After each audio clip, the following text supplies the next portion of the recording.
Hello friends, नमस्कार दोस्तों। आशा करती हूँ कि आप सभी अच्छे होंगे। जैसा कि आप सभी को पता ही है कि मैं भक्ति से रिलेटेड कुछ वीडियो आप सभी के साथ शेयर करती हूँ। तो आज मैं लेकर आई हूँ बृहस्पतिवार व्रत करने की विधि और पूजा की विधि और क्या-क्या करना चाहिए, क्या खाना चाहिए। इस वीडियो के माध्यम से मैं आप सभी को सारी बातें बताऊँगी। तो चलिए शुरू करते हैं बृहस्पतिवार व्रत की कथा। बृहस्पतिवार को सूर्योदय से पहले उठकर स्नानार्थ से निवृत्त होकर भगवान बृहदेव का स्मरण करते हुए व्रत का आरंभ करना चाहिए। उपासक किसी कक्ष में छोटा अथवा बड़ा पूजा स्थल बनाकर उसमें भगवान बृहस्पति की प्रतिमा की स्थापना करनी चाहिए कि घर के किसी मंदिर में जाकर भी भगवान बृहस्पति की पूजा की जा सकती है। भगवान बृहस्पति पीले रंग के पुष्प और पूजा के लिए पीले रंग की सामग्री को विशेष रूप से पसंद करते हैं। इसलिए स्नान के बाद पीले रंग के वस्त्र धारण करने का विशेष महत्व बताया गया है। पीले रंग के पुष्प, केले और पीले चंदन से भगवान बृहस्पति की पूजा का विधान है। बृहस्पतिवार के व्रत में उपासक पूरे दिन में एक ही समय भोजन करना चाहिए। भोजन में चने की दाल, बेसन और दूसरे पीले रंग खाद्य पदार्थों का सेवन करना चाहिए। व्रत करने वाले पुरुष बृहस्पतिवार को दाढ़ी व सिर के बाल न कटाए। पूजा के समय भगवान बृहस्पति से जो मनोकामना प्रण की जाती है वह उस मनोकामना की पूरी करते हैं। इस व्रत में व्रत कथा पढ़ने और श्रवण करने का विशेष महत्व है। प्राचीन समय की बात है, भारत में राजा राज्य करता था और बड़ा ही प्रतापी तथा दानी था। वह नित्य प्रति मंदिर में भगवत दर्शन करने आता था और ब्राह्मण और गुरु की सेवा किया करता था। उसके द्वार से कोई भी याचक निराश होकर नहीं लौटता था। वह प्रत्येक गुरुवार को व्रत तथा पूजन करता था। हर दिन गरीबों की सहायता करता था।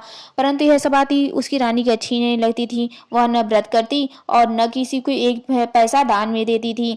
वह राजा से भी ऐसा करने को मना किया करती थी। एक समय की बात है कि राजा शिकार खेलने वन को चले गए। घर पर रानी और दासी थी। उस समय गुरु बृहस्पति साधु का रूप धारण कर राजा के दरवाजे में भिक्षा मांगने आए। साधु ने रानी से भिक्षा मांगी तो वह कहने लगी, हे साधु महाराज, मैं इस दान और पुण्य से तंग आ गई हूँ। इस कार्य के लिए मेरे पति देव ही बहुत हैं। अब आप ऐसी कृपया करें यह सारा धन नष्ट हो जाए तथा मैं आराम से रह सकूं। साधु रूपी बृहस्पति देव ने कहा, हे देवी, तुम बड़ी विचित्र हो। संतान और धन से कोई दिखी नहीं आता, इसको सभी चाहते हैं।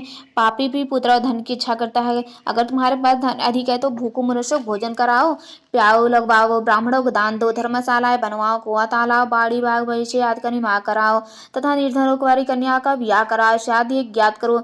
इस प्रकार के कर्मों से आपके कुल का और आपका नाम पर लोगों में सार्थक होगा एवं स्वर्ग की प्राप्ति होगी। परंतु रानी साधु की इन बातों से खुश नहीं हुई। उसने कहा, हे साधु महाराज, मुझे ऐसे धन की आवश्यकता नहीं है जिसको मैं अन्य लोगों को दान दूं तथा जिसको रखने और संभालने में ही मेरा सारा समय नष्ट हो जाए। साधु ने कहा, हे देवी, यह तुम्हारी ऐसी इच्छा तो जैसा मैं तुम्हें बताता हूँ तो मैं ऐसा ही करना। बृहस्पतिवार के दिन घर को गोबर से लीपना, अपने केशों को पीली मिट्टी से धोना, केशों को धोते समय स्नान करना, राजस कहना व जामत करवाए, भोजन में मांस मंद्रा खाना, कपड़ा धोबी के हाथ धुलने देना। इस प्रकार 7 बृहस्पतिवार करने से तुम्हारा धन नष्ट हो जाएगा। यह कहकर साधु महाराज रूपी बृहस्पति देव अंतर ध्यान हो गए। रानी ने साधु कहने के अनुसार 7 बृहस्पतिवार तक वैसा ही करने का विचार किया। साधु को बताए अनुसार कार्य करते हुए केवल 3 बृहस्पतिवार ही बीते थे कि उसकी समस्त धन संपत्ति नष्ट हो गई। भोजन के लिए दोनों समय परिवार तरसने लगा तथा सांसारिक भोगों से दुखी रहने लगा। तब वह राजा रानी से कहने लगा कि हे रानी, तुम यहाँ पर रहो, मैं दूसरे देश को जाता हूँ, क्योंकि यहाँ पर मुझे सभी मनुष्य जानते हैं, इसलिए मैं यहाँ कोई कार्य नहीं कर सकता। मैं अब परदेश जा रहा हूँ, वहाँ कोई काम धंधा करूँगा, साथ हमारा भाग बदल जाए। ऐसा कहकर राजा परदेश चला गया। वहाँ जंगल से लकड़ी काट कर लाता और शहर में बेचता। इस तरह जीवन व्यतीत करने लगा। इधर राजा के बिना रानी या दासियां दुखी रहने लगी। किसी दिन भोजन मिलता और किसी दिन जल पीकर ही रह जाती। एक समय रानी और 7 दासियों को 7 दिन बिना भोजन व्यतीत करने पड़े। तो रानी ने अपनी दासी से कहा, हे दासी, यहाँ पास ही के नगर में मेरी बहन रहती है, वह बड़ी धनवान है, तू उसके पास जा, वहां से 5 से भेजा मांग के ले आ, जिससे कुछ समय के लिए गुजर हो जाएगा। दासी रानी की बहन के पास गई। रानी की बहन उससे पूजा कर रही थी। बृहस्पतिवार का दिन था। दासी ने रानी की बहन से कहा, हे रानी, मुझे आपकी बहन ने भेजा है, मुझे 5 शेर बेचन दे दो। दासी ने यह बात अनेक बार कही, परंतु रानी की बहन ने कोई उत्तर नहीं दिया, क्योंकि वह उस समय बृहस्पतिवार की कथा सुन रही थी। जब दासी को रानी की बहन से कोई उत्तर नहीं मिला तो वह बहुत दुखी हुई। उसे क्रोध भी आया और लड़कर रानी से बोली, हे रानी, आपकी बहन बहुत ही घमंडी है, वह छोटे लोगों से बात भी नहीं करती। मैंने उससे कहा तो उसने कोई उत्तर नहीं दिया। मैं वापस चली आ रही। रानी बोली, हे दासी, इसमें उसका कोई दोष नहीं है। जब बुरे दिन आते हैं तब कोई सहारा नहीं देता। अच्छे बुरे का पता विपत्ति में ही लगता है। जो ईश्वर की इच्छा होगी वही होगा, यह सब हमारे भाग्य का दोष है। उधर रानी की बहन ने सोचा कि मेरी बहन की दासी आई थी, परंतु मैं उससे नहीं बोली, इससे वह बहुत दुखी हुई होगी। अतः कथा सुनो और विष्णु विष्णु भगवान का पूजन समाप्त कर वह अपनी बहन के घर आई और कहने लगी, हे बहन, मैं बृहस्पतिवार का व्रत कर रही थी। तुम्हारी दासी हमारे घर गई थी, परंतु जब तक कथा होती है तब तक न उठते हैं न बोलते हैं, इसलिए मैं ना बोली। कहो दासी क्यों गई थी? रानी बोली, बहन, हमारे घर अनाज नहीं था। वैसे तुमसे कोई बात छिपी नहीं है, इस कारण मैंने दासी को तुम्हारे पास पान से भोजन लेने के लिए भेजा था। रानी की बहन बोली, बहन देखो, बृहस्पति भगवान सबकी मनोकामना पूर्ण करते हैं। देखो, शायद तुम्हारे घर में अनाज रखा हो। यह सुनकर दासी घर के अंदर गई तो वहाँ उसे एक घड़ा बेझर का भरा मिल गया है। उसे बड़ी हैरानी हुई क्योंकि उसने एक एक बर्तन देख लिया था। उसने बाहर आकर रानी को बताया। दासी अपनी रानी से कहने लगी, हे रानी, देखो, वैसे हमको जब अन्न नहीं मिलता तो हम रोज ही व्रत करते हैं। अगर इनसे व्रत की विधि कथा पूछ ली जाए तो हम भी कर लिया करेंगे।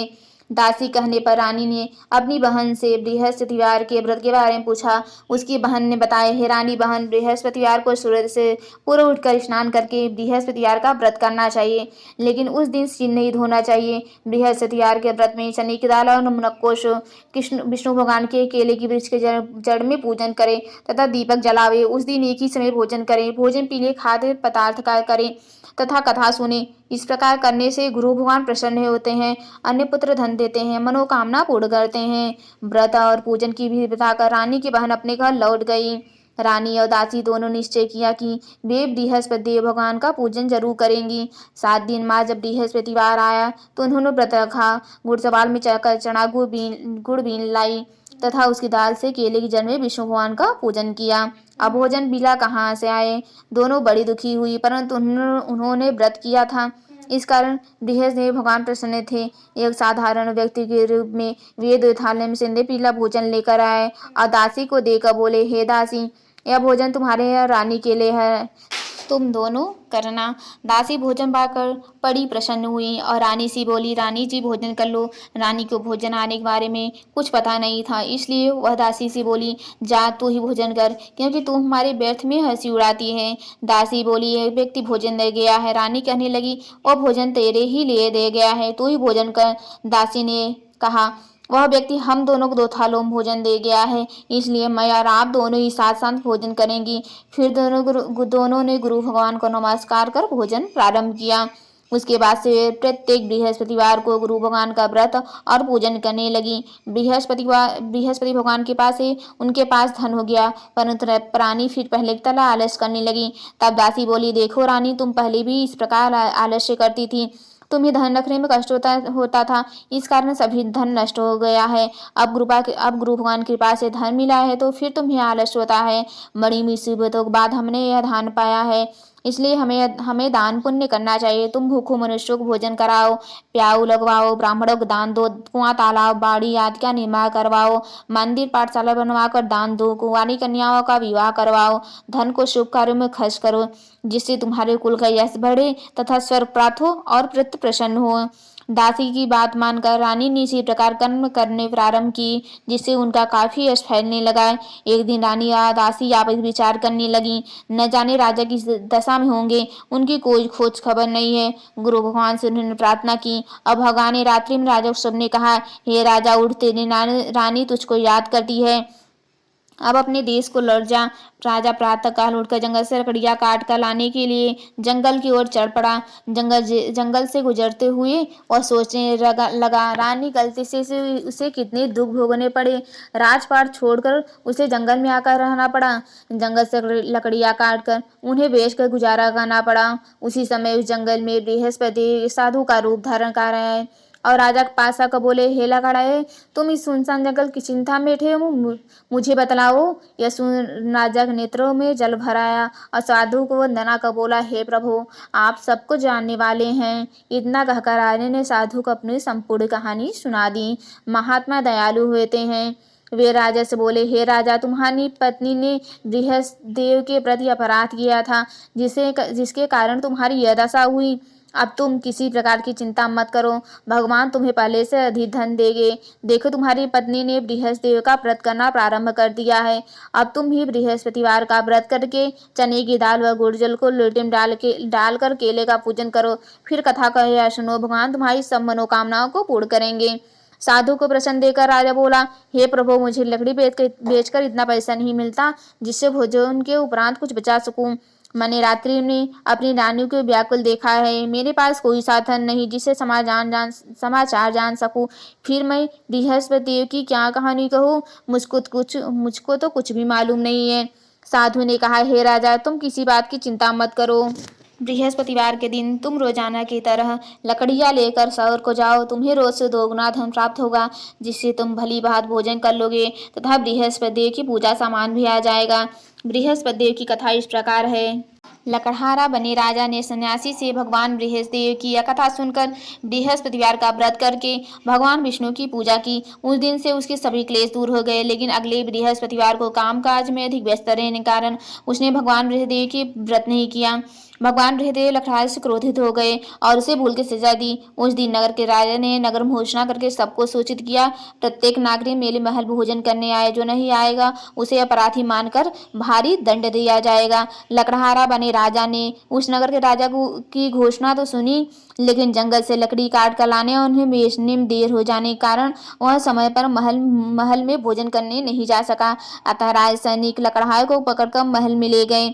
राजा ने उसे महल के कक्ष में उठाकर भोजन कराया। उस कक्ष में एक खुटी पर रानी का सोने का हार लटका हुआ था। लकड़हारा अकेला उस कक्ष में भोजन कर रहा था। तभी उसने एक आश्चर्यजनक घटना घटती देखी। देखते ही देखते वह खूंटी हार को निकल गई। थोड़ी देर के बाद नगर के राजा ने हार को गायब देखा तो लकड़हारे को कारावास में डलवा दिया। लकड़हारा मन ही मन अपने भाग्य को कोसने लगा। तभी उसे जंगल में सन्यासी का स्मरण हो आया। थोड़ी देर में भगवान बृहस्पति सन्यासी के रूप में उसके सामने प्रकट हुए और कहा, हे लकड़हारे, तूने भगवान बृहस्पति की पूजा नहीं की, इसी कारण तुम्हें कष्ट हुआ है, लेकिन अब चिंता मत करो। बृहस्पतिवार के दिन कारागार के दरवाजे पर तुम्हें कुछ पैसे पड़े हुए मिलेंगे। उन पैसे से भगवान बृहस्पति का व्रत करके उनकी पूजा करोगे, तुम्हारे सब दुख नष्ट हो जाएंगे। बृहस्पतिवार के दिन दरवाजे पर पड़े मिले पैसे से चने और गुड़ मंगाकर लकड़हारे ने बृहस्पतिवार की कथा कही तो भगवान बृहस्पति ने प्रसन्न होकर उस नगर के राजा को सपने में लकड़हारे को कारागार से मुक्त करने को कहा। सुबह राजा ने अपने कक्ष में आकर देखा तो खूंटी पर का हार मिल गया। राजा ने लकड़हारे को मुक्त कर दिया और उसे धन आभूषण देकर विदा किया। लकड़हारा बना राजा उस नगर से चलकर अपने नगर में पहुंचा तो उस नगर में कुएं, धर्मशाला, बाग बगीचे देखकर बहुत प्रसन्न हुआ। राजा ने किसी से पूछा, एक कुएं, धर्मशालाएं किसने बनवाई हैं? सबने उसे बताया, ये सब रानी और उसकी दासी ने बनवाए हैं। राजा महल में पहुंचा तो रानी ने उसका भव्य स्वागत किया। तब राजा ने निश्चय किया कि सप्ताह में एक बार तो सभी बृहस्पति का व्रत तथा पूजन करते हैं, परंतु मैं प्रतिदिन व्रत किया करूंगा तथा दिन में 3 बार कथा कहा करूंगा। अब राजा हर समय दुशाले में चने की दाल बांधे रहता तथा दिन में 3 बार बृहस्पति की कथा कहता।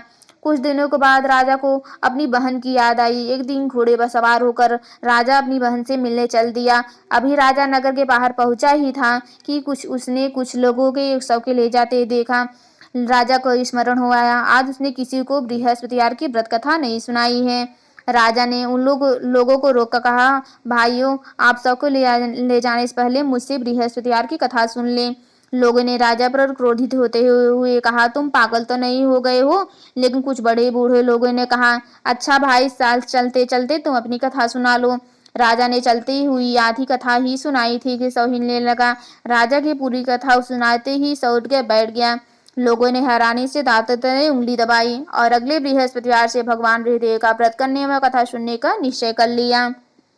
घोड़े पर सवार राजा चलते हुए किसान के पास पहुंचा। किसान अपने खेत में हल चला रहा था। राजा ने कहा, अरे भाई, मुझसे बृहस्पतिवार की कथा सुन लो। किसान झुझला कर बोला, अरे भाई, देख नहीं रहे, जितनी देर तक तुम्हारी कथा सुनूंगा उतनी देर में तो पूरे खेत में हल चला लूंगा। राजा निराश होकर चलने लगा। तभी किसान के बैल लड़खड़ाकर जमीन पर जा गिरे। किसान के पेट में भी जोरों का दर्द होने लगा। उस किसान की पत्नी जब खाना लेकर आई तो उसने किसान से इस बारे में पूछा। किसान ने घुड़सवार की पूरी कहानी सुनाई। किसान की पत्नी दौड़ती हुई राजा के पास पहुंचकर हाथ जोड़कर बोली, भैया, मैं तुम्हारी कथा सुनने को तैयार हूँ। राजा ने उसके साथ खेत पर पहुंचकर बृहस्पतिवार की कथा सुनाई। तभी बैल उठकर खड़े हो गए। किसान के पेट का दर्द भी तुरंत ठीक हो गया। राजा अपनी बहन के घर पहुंचा तो उसकी बहुत आवभगत हुई। अगले दिन सुबह उठकर राजा ने देखा घर के सभी लोग भोजन कर रहे हैं। किसी भूखों को बृहस्पतिवार की कथा सुनाए बिना राजा भोजन नहीं करता था। उसने बहन से कहा, बहन, क्या घर में कोई ऐसा व्यक्ति है जिसने अभी तक भोजन न किया हो? उसकी बहन बोली, भैया, हमारे घर में तो क्या, आपको पूरे नगर में ऐसा कोई व्यक्ति नहीं मिलेगा जिसने सुबह से भोजन नहीं किया हो। तब राजा ने बहन के घर से निकलकर उस नगर में बिना भोजन के व्यक्ति की तलाश की। एक घर में उसका बेटा बीमार होने के कारण भूखा रह गया था। राजा ने उसको जाकर बृहस्पतिवार की कथा सुनाई। कथा सुनते सुनते गरड़े गरड़े एक बार बीमार बेटा बिल्कुल ठीक हो गया। सबने राजा की बहुत प्रशंसा की। एक दिन राजा ने अपनी बहन से कहा, बहन, अब हम अपने घर जाना चाहते हैं, तुम भी हमारे साथ चलो, कुछ दिन वहां रहकर लौट आना। राजा की बहन ने अपनी सास से पूछा तो सास ने ताने देते हुए कहा, बहू, मायके जाना कि अकेली जाना, मेरे पोतों को नहीं ले जाना। तुम्हारे भाई को संतान नहीं है कि कहीं तो भाभी भाभी मेरे पोतों पर कोई जादू टोना न कर दे। दूसरे कक्ष में बहन की सास की बातें सुनकर राजा दुखी मन से अकेला ही अपने नगर को लौट गया। रानी ने राजा से कहा, आप तो अपनी बहन को साथ लाने की बात कहकर गए थे, फिर बहन को साथ क्यों नहीं लाए? राजा ने दुखी होते हुए कहा, रानी ने संतान है, इसलिए हमारे घर कोई आना पसंद नहीं करता। रानी ने राजा को समझाया, हे प्राणनाथ, हमें बृहस्पति ने सब कुछ दिया है, अब भगवान बृहस्पति हमें संतान भी अवश्य देंगे। बृहस्पतिवार को विधिवत व्रत करते हुए राजा रानी ने भगवान बृहस्पति से संतान के लिए प्रार्थना की। कुछ दिनों के बाद उन्होंने सपने में दर्शन देते हुए कहा, हे राजन, तेरी मनोकामना पूरी होगी। एक सप्ताह बाद ही रानी गर्भवती हो गई। 10वें महीने रानी ने एक सुंदर पुत्र को जन्म दिया। राजा रानी जीवन पर्यंत बृहस्पतिवार का व्रत करते रहे। उनके घर में धन की वर्षा होती रही। आनंद पूर्वक जीवन यापन करते हुए राजा रानी भगवान बृहस्पति की अनुकंपा से मोक्ष को प्राप्त करके सीधे वैकुंठ धाम पहुंच गए। बृहस्पतिवार को विधिवत व्रत करके जो स्त्री पुरुष भगवान विष्णु की पूजा करते हैं, भगवान उनकी सभी मनोकामनाएं पूरी करते हैं। बोलो विष्णु भगवान की जय। तो आप लोग हवन करिए, फिर उसके बाद आरती करते हैं। तो चलिए आरती शुरू करते हैं।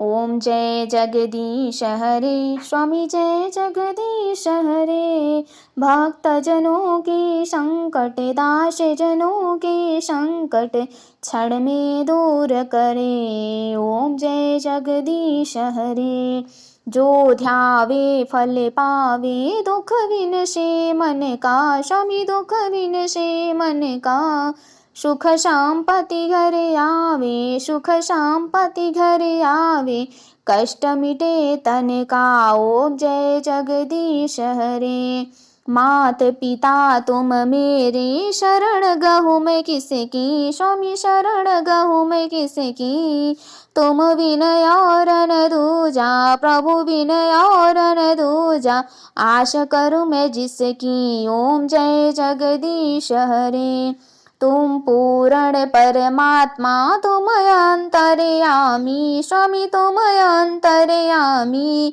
पार ब्रह्म परमेश्वर, पार ब्रह्म परमेश्वर, तुम सबके स्वामी।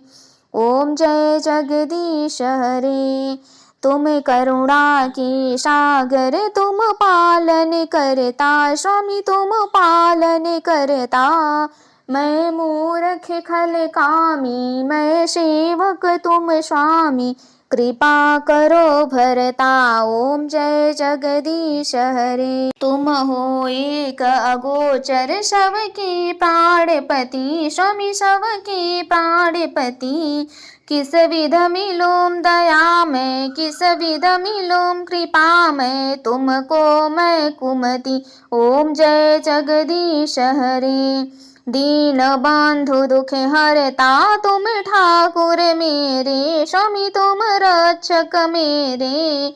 करुणा हस्त बढ़ाओ, अपनी शरण लगाओ, द्वार पड़ा तेरे, ओम जय जगदीश हरे।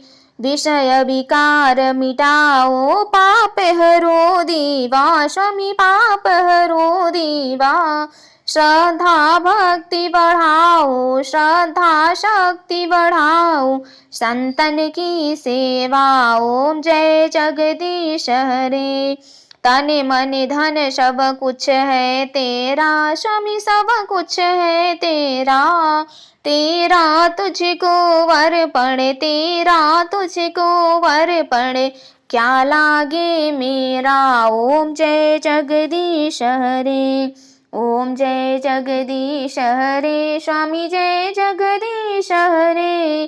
भक्त जनों के संकट, दास जनों के संकट, क्षण में दूर करे, ओम जय जगदीश हरे। बोलो विष्णु भगवान की जय। तो विष्णु भगवान की कथाएं यहीं पर समाप्त होती है, आरती हवन पूजन सब समाप्त होती है। तो आप सभी को ये वीडियो कैसा लगा, आप सभी की सारी विधि जो विष्णु भगवान की पूजा की विधि है, आप सभी को पसंद आया कि नहीं।